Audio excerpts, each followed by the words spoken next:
ಸಾಮಾಜಿಕ ಮತ್ತು ಶೈಕ್ಷಣಿಕ ಸಮೀಕ್ಷೆ ನಡೀತಾ ಇದೆ. ಕೆಲವೇ ದಿನಗಳು ಬಾಕಿ ಉಳಿದಿವೆ. ಈ ಸಮೀಕ್ಷೆಯಲ್ಲಿ ಎಲ್ಲರೂ ಭಾಗವಹಿಸಬೇಕಾಗಿ ವಿನಂತಿ ಮಾಡಿಕೊಳ್ತಾ ಇದ್ದೇನೆ.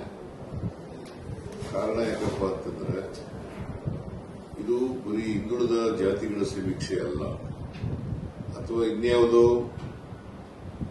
ಜನಾಂಗದ ಸಮೀಕ್ಷೆ ಅಲ್ಲ. ಇದು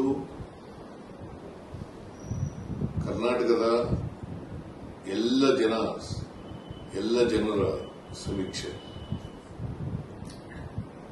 ಸುಮಾರು ಕರ್ನಾಟಕದ ಜನಸಂಖ್ಯೆ 7 ಕೋಟಿ ಜನಸಂಖ್ಯೆ ಇದೆ. 7 ಕೋಟಿ ಜನರ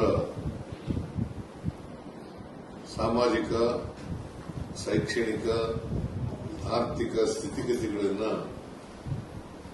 ಸರ್ಕಾರಕ್ಕೆ ಮಾಹಿತಿ ಇದ್ರೆ ಮುಂದಿನ ಕಾರ್ಯಕ್ರಮಗಳನ್ನು ಸರ್ಕಾರ ಮಾಡುವಾಗ ಅವುಗಳನ್ನು ಗಣನೆಗೆ ತಗೊಂಡು ಕಾರ್ಯಕ್ರಮಗಳನ್ನು ರೂಪಿಸಲಿಕ್ಕೆ ಸಾಧ್ಯ ಆಗ್ತದೆ. ಆ ಕಾರಣದಿಂದ ತಪ್ಪದೇನೆ ಎಲ್ಲ ಜನರು ಕೂಡ ಇದರಲ್ಲಿ ಭಾಗವಹಿಸಬೇಕು ಅಂತೇಳಿ ನಾನು ಕಳಕಳಿಯಿಂದ ಮನವಿಯನ್ನು ಮಾಡ್ತೇನೆ. ಮತ್ತೆ ಈ ಮಧ್ಯೆ ಕೆಲವು ಅಪಪ್ರಚಾರ ಮಾಡ್ತಾ ಇದ್ದಾರೆ. ಅವರ ಮಾತುಗಳಿಗೆ ಕಿವಿ ಕೊಡಬೇಡಿ ಅಂತಕ್ಕಂಥ ಮಾತುಗಳನ್ನು ಕೂಡ ತಮಗೆ ತಿಳಿಸಲಿಕ್ಕೆ ಬಯಸ್ತಾ ಇದ್ದಾರೆ.